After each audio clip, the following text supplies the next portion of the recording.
Breaking news చూస్తున్నారు. ఇంకొక 72 గంటలు మాత్రమే మిగిలింది. అవును, ఇంకొక 72 గంటలు మాత్రమే, బహుశా అంతకు మించి కూడా కాదు.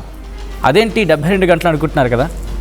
అవును, ఎందుకంటే ఈ 24 గంటలు, ఈ రోజు 24 గంటలు, రేపు 24 గంటలు, 48 గంటలు దాటిన తర్వాత 72 గంటలు. మే 4వ తారీఖున తమిళనాడు ఫలితాలు రిలీజ్ కాబోతున్నాయి. ఈ తమిళనాడు ఫలితాలపై తీవ్ర ఉత్కంఠ నెలకొంది. టీవీకే విజయ్ కింగ్ మేకర్ అయ్యే అవకాశం ఉందంటూ కూడా ఎగ్జిట్ పోల్ ఫలితాలు చెబుతూ ఉన్నాయి. టీవీకే విజయ్ కింగ్ మేకర్ కాబోతున్నారా? డిఎంకే, ఏఐఏడిఎంకే రెండు పార్టీల్లో విజయ్ సపోర్ట్ ఎవరికి? డిఎంకే అండ్ ఏఐఏడిఎంకే ఈ రెండు పార్టీల్లో విజయ్ సపోర్ట్ ఎవరికి? టీవీకేకు మంచి ఫలితాలు రావచ్చంటూ ఎగ్జిట్ పోల్ ఫలితాలు చెప్తూ ఉన్నాయి. టీవీకేదే అధికారం అంటూ యాక్సిస్ మై ఇండియా అంచనా వేస్తోంది. మ్యాజిక్ ఫిగర్ అందుకోవడంలో ఫెయిల్ అయితే విజయ్ సపోర్ట్ తీసుకోవాలని డిఎంకే అనుకుంటోందా? డిఎంకే మిత్రపక్షం నుంచి ఆసక్తికర వ్యాఖ్యలు వస్తూ ఉన్నాయి. విజయ్పై ప్రశంసల జల్లు కురిపిస్తోంది డిఎంకే. ఇప్పుడు డిఎంకే మిత్రపక్ష నేత ఎండిఎంకే చీఫ్ వైకో ఇంట్రెస్టింగ్ వ్యాఖ్యలు చేయడం జరుగుతోంది. టీవీకే శక్తివంతమైన పార్టీ అంటున్నారు వైకో. టీవీకే నుంచి ఆశ్చర్యకర ఫలితాలు రావచ్చంటూ వైకో చెప్పడం ఆసక్తికర పరిణామం. ఇది విజయ్కి యూత్ మహిళల్లో భారీ క్రేజ్ ఉందంటున్నారు వైకో. ఫస్ట్ టైం ఓటర్లు విజయ్ వైపే ఉన్నారంటూ కూడా చర్చ జరుగుతోందనేది ఎండిఎంకే వైకో నుంచి రావడం కాస్త ఇంట్రెస్టింగ్ డిస్కషన్. డిఎంకే ఈజీగా అధికారంలోకి వస్తుందని చెప్పి మెజారిటీ సర్వేలు చెప్తున్నాయి. హంగొస్తే విజయ్ సపోర్ట్ ఎవరికి అనే దాని మీద ఉత్కంఠ నెలకొంది. డిఎంకే మిత్రపక్షం ఎటువంటి వ్యాఖ్యలు చేయడం చాలా ఆసక్తికర పరిణామం కింద మాట్లాడుకోవాలి. అసలు ఎందుకు ఇటువంటి ఆసక్తికర పరిణామం చోటు చేసుకుంటుంది మాట్లాడుకుందాం. బట్ బిఫోర్ దట్, ఇందుకీ ఎగ్జిట్ పోల్ ఫలితాలు ఏం చెప్తున్నాయి? మరి ముఖ్యంగా యాక్సిస్ మై ఇండియా ఏం చెప్తుందంటే DMK, Congress, DMDK, VCK, CPIM, CPI, IUML ఇవన్నీ కలిపి డిఎంకే కూటమి ఏకంగా 92 నుంచి 110 స్థానాలను దక్కించుకోవచ్చు. ఓట్ షేర్ 35% అని చెప్తూ ఉన్నాయి. మార్జిన్ ±2. ఇక కేవలం టీవీకే 98 నుంచి 120 స్థానాలు దక్కించుకునే అవకాశం ఉంది. 35% ఓట్ షేర్ని దక్కించుకోవచ్చు అనేది యాక్సిస్ మై ఇండియా చెబుతున్న మాట. ఇక అలాగే ఏఐఏడిఎంకే, అలాగే బీజేపీ, పిఎంకే, ఏఎంఎంకే, ఎన్టీకే ఇవన్నీ కలిపి ఏఎంఎంకే ఈ 4 పార్టీలు జతకట్టి ఏకంగా 22 నుంచి 32 సీట్లు దక్కించుకునే అవకాశం ఉంది ఈ కూటమికి. ఓట్ షేర్ చూసుకుంటే 23% ఓట్ షేర్, ఎన్టీకే 3%, ఇతరులు 4%. అండ్ ఇక్కడితో ఆగిపోలేదు. ఎవరు ఎందుకు మద్దతు ఇస్తున్నారు అనేది కూడా క్లారిటీగా చెప్పే ప్రయత్నం చేస్తోంది.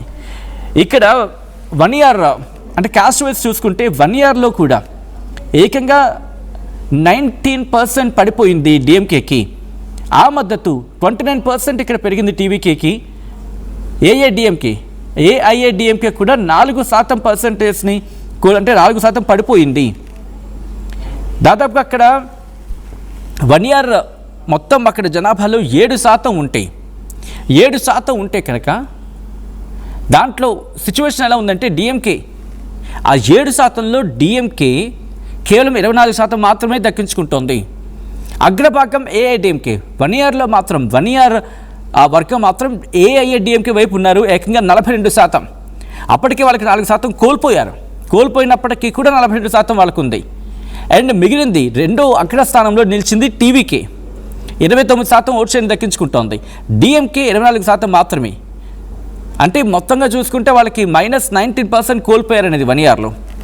ఇక నడారు కావచ్చు, శంకర్ కావచ్చు, అక్కడ తమిళనాడులో 3%గా ఉంటే ఈ వర్గం ఇక్కడ టీవీకి 35% దక్కించుకోబోతోంది. గతంలో చూసుకుంటే గతం అంటే వాళ్ళ అంచనా ప్రకారం 32+16 అంటే 48% డిఎంకేకే దక్కాలి. కానీ 16% కోల్పోతోంది. 16% కోల్పోయింది. అది యాడ్ ఆన్ అవుతోంది ఎవరికి? టీవీకేకి. ఏకంగా 35% యాడ్ ఆన్ అవుతోంది. అండ్ అక్కడ ఏఐడిఎంకే 36% ఉంటే ఇన్ఫ్యాక్ట్ వాళ్ళకి ఇంకొక +8 ఉండాలి. అంటే 36+8 దాదాపుగా 44 ఉండాలి. వాళ్ళకి 44% ఉండాలి. కానీ -8% కోల్పోయారు అనేది యాక్సిస్ మై ఇండియా చెప్తోంది. ఎన్టీకేకి ఇంకొక 4% పెరిగింది. ఇక్కడ ఇంట్రెస్టింగ్గా నడారు కావచ్చు లేదా శంకర్ ఈ వర్గం ఎక్కువగా టీవీకే వైపు పడింది. ఎక్కువగా కాదు, మ్యాక్సిమం టీవీకే వైపు. ఇటు ఏఐడిఎంకే కోల్పోయినా డిఎంకే కోల్పోయిన రెండు కూడా వీళ్ళకే విడిపోయింది. ఇంకా ఆ తర్వాత వెల్లల్లార్ లేకపోతే గౌంటర్ ఇక్కడ 4% ఉన్నారు జనాభా, లేకపోతే ఈ వర్గం 4% తమిళ జనాభాలో ఉంటే ఇక్కడ కూడా దాదాపుగా 20% టీవీకే వైపే. ఆ 20% ఎవరు కోల్పోయారు? -11% డిఎంకే కోల్పోయింది, -8% ఏఐఏడిఎంకే కోల్పోయింది. కోల్పోయినప్పటికీ కూడా ఇక్కడ మాత్రం అంటే వెల్లల్లార్లో మాత్రం డిఎంకేకి మద్దతు ఇస్తున్న వాళ్ళు ఏకంగా 38% ఉన్నారు. అంటే 11% కోల్పోయినప్పటికీ కూడా డిఎంకేకే ఈ వర్గం వాళ్ళు సపోర్ట్గా నిలుస్తున్నారని చెప్పి యాక్సిస్ మై ఇండియా చెబుతూ ఉంది. అండ్ టీవీకే 20% మాత్రమే ఉంది, ఏఐడిఎంకే 36% మాత్రమే ఉన్నదని చెప్పి చెప్తూ ఉంది. అండ్ ఒకసారి ఇంకా డీటెయిల్గా మాట్లాడుకుంటే ముకలత్తూర్ అంటే తేవర్ అంటూ ఉంటారట. అయితే ఈ వర్గం 40% అత్యధికంగా, ఈ 2% వీళ్ళు ఉంటారు అక్కడ జనాభాలో, దాంట్లో 40% మంది డిఎంకే వైపు మొగ్గు చూపుతూ ఉంటే ఆ తర్వాత స్థానంలో టీవీకే వైపు మొగ్గు చూపుతున్నారు, ఆ తర్వాత ఏఐడిఎంకే వైపు. అండ్ ఇంకా అక్కడి నుంచి కొంచెం ముందుకెళ్తే ముతురాజా లేకపోతే ముతురాయర్ అంటూ ఉంటారట. తమిళ జనాభాలో 1%గా ఉన్నారు వీళ్ళు. అయితే ఈ జనాభాలో దాదాపుగా 40% మంది డిఎంకే వైపు ఉంటే టీవీకే వైపు 32% మంది ఉన్నారు, ఏఐఏడిఎంకే 18% మంది ఉన్నారనేది. ఇక్కడ ఎవరు ఏ వర్గంలో ఎక్కువగా కోల్పోతున్నారో కూడా మాట్లాడుకునే ప్రయత్నం చేద్దాం. ఆ తర్వాత అదర్స్ మొత్తం 14%గా ఉంటే దాంట్లో 27% డిఎంకే వైపే ఉన్నారు, వాళ్ళు -42 కోల్పోయారు. టీవీకేకి 42% ఉన్నారని చెప్పి, ఇక ఏఐడిఎంకే 28. ఇక్కడ ఇంట్రెస్టింగ్గా మాట్లాడుకున్న సందర్భంలో అండి ఎంకే స్టాలిన్ని ముఖ్యమంత్రిగా మీకు ఎవరు కావాలని చెప్పి తమిళ ప్రజలను అడిగితే 37% మంది ప్రజలు విజయ్ని కోరుకున్నారట ముఖ్యమంత్రిగా. అంటే అక్కడ అర్థం చేసుకోవచ్చు, ఇది నేను చెప్తున్న మాట కాదు, యాక్సిస్ మై ఇండియా చెబుతున్న మాట. ఏకంగా 35% మంది స్టాలిన్ని కోరుకుంటే 37% మంది విజయ్ని కోరుకున్నారు. 22% మంది మాత్రమే ఎడపాడి కె పళనిస్వామిని కోరుకున్నారు. అన్నామలైని 2% మాత్రమే కోరుకుంటూ ఉన్నారు. అలాగే మిగిలిన వారిని 3%, 1% అలా ఉంది. కానీ ఇక్కడ చూసుకుంటే హైయెస్ట్ పర్సంటేజ్లో యాక్టర్ విజయ్ని వాళ్ళు ముఖ్యమంత్రిగా చూడాలనుకుంటున్నారట. నెక్స్ట్ ఆ తర్వాత స్థానానికి పరిమితం అయ్యారు ఎంకే స్టాలిన్. ఇది ఒక ప్రొజెక్షన్. అండ్ ఇక జెండర్ వైజ్ చూసుకుంటే కనుక మహిళలు పురుషులు ఎక్కువగా, పురుషుల్లో ఎక్కువగా డిఎంకే వైపు సపోర్ట్గా ఉంటే మహిళలు ఎక్కువగా టీవీకే వైపు సపోర్ట్గా వెళ్ళారు. 36% మంది పురుషులు డిఎంకే సపోర్ట్గా ఉన్నారు. కానీ ఉన్నప్పటికీ కూడా వాళ్ళు ఎంత కోల్పోయారో తెలుసా? మొత్తం 13% కోల్పోయారట. అంటే దాదాపుగా 49% ఇటు డిఎంకేకి సపోర్ట్గా ఉన్న పురుషులు -13% కోల్పోయి ఇది టీవీకేకి యాడ్ ఆన్ అయ్యింది. కానీ అగ్రభాగ నష్టపోయింది మాత్రం ఏఐఏడిఎంకే. ఎందుకు? దాదాపుగా 41% పురుషులు ఏఐడిఎంకేకి మద్దతుగా ఉంటే -16% కోల్పోయింది. ఈ -15, -13 ఈ రెండు టీవీకి యాడ్ ఆన్ అయిపోయింది. ఇక అలాగే మహిళలు కూడా పెద్ద ఎత్తున ఇటు విజయ్కి సపోర్ట్గా నిలిచారు. టీవీకేకి 38% ఇప్పుడు మహిళల మద్దతు ఉంది. ఆ తర్వాత స్థానానికి పరిమితం అయిపోయింది డిఎంకేకి -13% కోల్పోయింది మహిళ నుంచి అనేది వినిపించమాట ఈ యాక్సిస్ మై ఇండియా చెప్తున్న దాని ప్రకారం. అంటే 47% మంది మహిళలు డిఎంకేని కోరుకుంటూ ఉన్నారు. కానీ ఇప్పుడు -13 కోల్పోయింది కాబట్టి 34% మంది డిఎంకేకి మద్దతు ఇచ్చారట. కానీ టీవీకే అంటే విజయ్ పార్టీకి 38% మంది, ఏఐడిఎంకేకు 20% మంది. అంటే అర్థం చేసుకోవచ్చు అక్కడ పరిస్థితి ఏంటనేది. అండ్ ఇంకా ఎడ్యుకేషన్ వైజ్ చూసుకున్నా స్కూల్కి వెళ్ళిన వారు, 9th క్లాస్ వరకు చదువుకున్న వాళ్ళు, 10వ తరగతి వరకు చదువుకున్న వాళ్ళు, 10వ తరగతి పాస్ అయిన వాళ్ళు, 10వ తరగతి పాస్ అయ్యి 12వ తరగతి చదివి 12వ తరగతి పాస్ అయిన వాళ్ళు, గ్రాడ్యుయేట్లు, పోస్ట్ గ్రాడ్యుయేట్లు, ఇలా ఎవరు చూసుకున్నా కూడా టీవీకేకే సపోర్ట్గా ఉన్నారు. ఏఐడిఎంకే ఎక్కడా కూడా పట్టు నిలుపుకోలేకపోయింది. ఇంకా చెప్పాలంటే ప్రొఫెషనల్ అంటే డిగ్రీ కావచ్చు, ఎడ్యుకేషన్, వీళ్ళందరూ కూడా ప్రొఫెషనల్స్ అంటూ ఉంటాం. 5%గా ఉంటే వీళ్ళు ఎక్క 50% విజయను కోరుకుంటున్నారు అనేది అక్కడ లేటెస్ట్ డెవలప్మెంట్ ఇదంతా కూడా. ఇక పోస్ట్ గ్రాడ్యుయేట్స్ కూడా మ్యాక్సిమం 38% మంది టీవీకే విజయను కోరుకుంటున్నారు. గ్రాడ్యుయేట్లు 46% మంది విజయను కోరుకుంటున్నారు. అంటే దాదాపుగా మీరు చూడండి 12th పాస్ అయిన వాళ్ళ నుంచి అంటే యంగ్స్టర్స్ ఎక్కువగా మనకు కనిపిస్తోంది. ఏకంగా 40%కి పైగా. అంటే 12వ తరగతి పాస్ అయిన వాళ్ళు కావచ్చు, గ్రాడ్యుయేట్లు కావచ్చు, పోస్ట్ గ్రాడ్యుయేట్లు కావచ్చు, ప్రొఫెషనల్స్ అంటే డిగ్రీ చదువుకున్న వాళ్ళు, లేకపోతే ఈ ప్రొఫెషనల్గా ఉన్నవాళ్ళు వీళ్ళంతా కూడా ఒక మాటలో చెప్పాలంటే 40% పైగా వీళ్ళు విజయ్కి మద్దతుగా ఉన్నారనేది ఈ ఎగ్జిట్ పోల్ ఫలితాలు చెప్తూ ఉంది.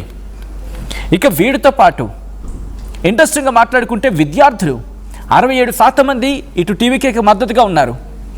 ప్రైవేట్ సెక్టర్లో ప్రైవేట్ సర్వీస్లో పనిచేస్తున్న వాళ్ళు 45% మంది ఉన్నారు. హౌస్ వైఫ్లు 38% మంది. ఇది నేను చెప్తున్న హైయెస్ట్. ఆ తర్వాత స్థానాలకు పరిమితం అయిపోవడం జరిగింది డిఎంకే అండ్ ఆ తర్వాత ఏఐఏడిఎంకే. వాస్తవం ఇది. టీవీకేకి ఎంత మద్దతు ఉన్నదంటే స్టూడెంట్స్ నుంచి ఎక్కువ మద్దతు. నిన్న మనం ఎనాలిసిస్లో కూడా మాట్లాడుకున్నాం. ఏకంగా 67% విద్యార్థులు డిఎంకేకి కాదు టీవీకేకి మద్దతుగా నిలిచారంటే అర్థం చేసుకోవచ్చు. అండ్ ఇక్కడ భారీగా కోల్పోయింది విద్యార్థుల నమ్మకాన్ని ఏఐఏడిఎంకే. ఏఐడిఎంకే ప్రైవేట్ సెక్టార్ నుంచి 23% మందిని కోల్పోయింది. అంటే ఇక్కడ మనకి అర్థమవుతుంది ఏంటంటే ఈ పిక్చర్లో ఏఐఏడిఎంకే ఎక్కువగా నష్టపోయింది. డిఎంకే బహుశా కోల్పోయి ఉండొచ్చు కాక, కానీ భారీ నష్టం జరిగింది మాత్రం ఏఐఏడిఎంకే. జయలలిత లేని లోటు క్లియర్ కట్గా కనిపించింది. జయలలిత ప్లేస్ని భర్తీ చేయబోతున్నాడా విజయ్, లేకపోతే జయలలిత ప్లేస్లో విజయ్ని అక్కడ ప్రజలు చూసుకుంటున్నారా? సర్లే ఒకసారి ఛాన్స్ ఇద్దామని చెప్పి తమిళ ప్రజలు అనుకుంటున్నారా? ఆ ఒక్క ఛాన్స్ ఇద్దాం అనుకునే ఏకంగా ముఖ్యమంత్రి స్థానంలో కూర్చోబెట్టబోతున్నారా విజయ్ని? ఇప్పుడు ఇది ఆసక్తికర పరిణామం. ఆ ఒక్క ఛాన్స్, ఎందుకంటే ఇది నేను అంటున్న మాట కాదు, ఏకంగా రిపోర్ట్స్ చెప్తున్న మాట. చూడండి, స్టూడెంట్స్ ఏకంగా 67% మంది, అంటే దాదాపుగా 70% అనుకోవచ్చు అటు ఇటుగా ఆ రిపోర్ట్స్ ప్రకారం చూసుకుంటే. అండ్ లేబర్ మాత్రం డిఎంకే వైపు ఉన్నారు. రైతులు డిఎంకే వైపు ఉన్నారు. స్కిల్డ్ ప్రొఫెషనల్స్ డిఎంకే వైపు ఉన్నారు. ఆక్యుపేషనల్ అండ్ చిన్న షాపులు పెట్టుకున్న వాళ్ళు డిఎంకే వైపు ఉన్నారు. నిరుద్యోగులు టీవీకే వైపు ఉన్నారు. విద్యార్థులు టీవీకే వైపు ఉన్నారు. గృహిణులు టీవీకే వైపు ఉన్నారు. ప్రైవేట్ సెక్టార్ నుంచి వచ్చిన వాళ్ళు ఇటు టీవీకే వైపు ఉన్నారు. అండ్ గవర్నమెంట్ సర్వీస్లో ఉన్న వాళ్ళు డిఎంకే వైపు ఉన్నారు. ఇతరులు డిఎంకే వైపు ఉన్నారు. ఇంట్రెస్టింగ్ పరిణామం. అంటే ఇక్కడ ఓటు కోల్పోతుంది ఎవరో తెలుసా? ఆసక్తికర పరిణామం. ఏఐఏడిఎంకే కీలకమైన ఓటు బ్యాంక్ను కోల్పోతోంది. ఒకవేళ ఏఐఏడిఎంకే భారతీయ జనతా పార్టీ కాస్త స్ట్రాంగ్గా కాంపిటీషన్ ఇచ్చినా, లేకపోతే ఏఐఏడిఎంకే కాస్త ప్రాపర్గా నిలిచి ఉన్నా కూడా, స్ట్రాంగ్గా నిలిచి ఉన్నా కూడా బహుశా కాస్త గట్టి పోటీ ఇద్దరేమో. ఇక్కడ మళ్ళీ అర్బన్లో పట్టణాల్లో టీవీకే పుంజుకుంటోంది. పట్టణాల్లోనే టీవీకేకి చాలా ఎంకరేజ్మెంట్ ఉందనేది ఆ సర్వేలు చెప్తూ ఉన్నాయి. డిఎంకేకి గ్రామీణ ప్రాంతాల్లో పట్టుంటే అర్బన్లో టీవీకేకి. అండ్ ఇక్కడ కూడా భారీగా గండిపడింది ఏఐఏడిఎంకేకి. అంటే బహుశా ఇంకా ఫ్యూచర్ డిఎంకే వర్సెస్ టీవీకే అవుతుందేమో. అండ్ దీంతో పాటు ఏజ్ గ్రూప్స్ గురించి మాట్లాడుకుంటే 18 నుంచి 19, లేకపోతే 18 నుంచి 39, 18 నుంచి 39 లేకపోతే 40, ఈ ఏజ్ గ్రూప్లో ఉన్న వాళ్ళంతా కూడా టీవీకేకి సపోర్ట్గా ఉన్నారు. ఇక్కడ ఎంత అంటే 18 నుంచి 19 ఏళ్ళు ఈ ఏజ్లో ఉన్న వాళ్ళు దాదాపుగా అటు ఇటుగా 68% మంది టీవీకేకి సపోర్ట్గా నిలిచారట.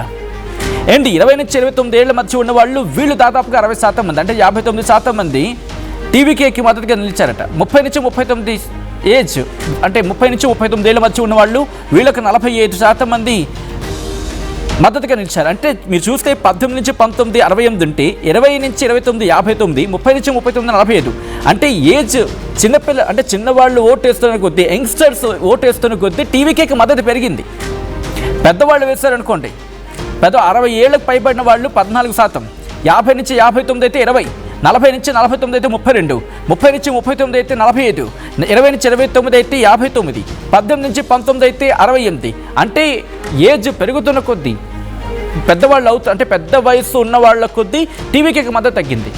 అంటే యంగ్స్టర్స్ నుంచి క్లియర్ కట్గా, గృహిణుల నుంచి యంగ్స్టర్స్ నుంచి క్లియర్ కట్గా విజయ్కి మద్దతు కనిపించింది. ఇది నేను అంటున్న మాట కాదు, రిపోర్ట్స్ చెప్తున్న మాట. సో హంగ్ వస్తే విజయ్ సపోర్ట్ ఎవరికి? డిఎంకేకి వెళ్తాడా, ఏఐడిఎంకేకి వెళ్తాడా? మీరేమనుకుంటున్నారు? ఎవరి వైపు వెళ్ళొచ్చని చెప్పి మీరు అనుకుంటున్నారు? కామెంట్ చేసే ప్రయత్నం చేయండి.